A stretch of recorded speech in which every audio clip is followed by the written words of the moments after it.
אסור לנו כמובן להגיד איפה אתם נמצאים. אנחנו מבינים שאתם קופאים מקור. לילה טוב. לילה טוב אוהד, לילה טוב נדב. חברים, איך המורל? סך הכל המורל טוב, אנחנו נמצאים כאן, כל הספינה, מבצעים את המשימות שלנו, חוזרים אחת לכמה זמן, לתספק את הספינה, להכין אותה שוב, לעוד יציאה לים, ולבצע את המשימה בים.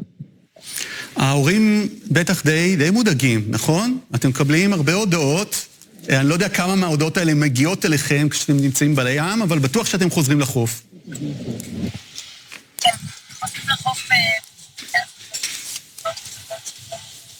אנחנו לא שומעים כל כך טוב. כן, אנחנו לא שומעים אותך כל כך טוב, אולי תתקרבי למי שנמצא לצידך, כי אותו אנחנו שומעים מצוין.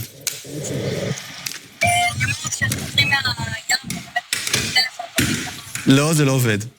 זה לא עובד. אבל נחזור אליך. אז בדיוק שירה אמרה כשאנחנו חוזרים מהים, אנחנו פותחים את הטלפון, מקבלים הודעות מההורים שלנו, מההורים של לוחמים, הודעות חלקן מודאגות, חלקן שמחות, חלקן מודיעות הודעות עצובות וחלקן יותר מרגיעות, אבל בסופו של דבר אנחנו מגיעים לכמה שעות, מקבלים את זה, עוטפים את ההודעות, עוטפים את מי שצריך, וחוזרים לים, כי שם זה המקום שלנו, שם אנחנו עושים את מה שאנחנו צריכים, כדי לגרום לדבר הזה להיגמר מהר יותר. אני רק רוצה לוודא שאתם זוכרים ויודעים שאנחנו ננצח את הדבר הזה. תגידו, רוצים למסור דשים בהזדמנות הזו? כמובן למסור דש לכל אזרחי מדינת ישראל שרואים אותנו כרגע, שמחכים, למשפחות שמחכים לחטופים, לכל המשפחות שאיבדו את היקירים להם. אנחנו רוצים למסור חיבוק חם ואוהב, ולהבטיח שאנחנו נעשה הכל כדי שזה ייגמר מהר יותר, ונעשה את התפקיד שלנו בצורה הכי טובה שאפשר. א', אתה מעביר את המסר בצורה מצוינת, סגן נוי, אבל אני רוצה לתת לך הזדמנות שבדרך כלל לא נותנים בטלוויזיה, פשוט תגיד לי מי נמצא מאחוריך. תציג אותם לפני אנשים בבית, לפני ההורים שלהם שצופים בהם אולי.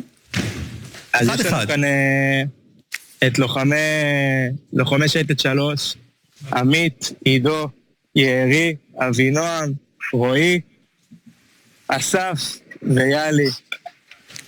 לוחמים חזקים שעושים את העבודה שלהם בצורה הכי טובה. יש איזשהו דש שאתם רוצים למסור? לב.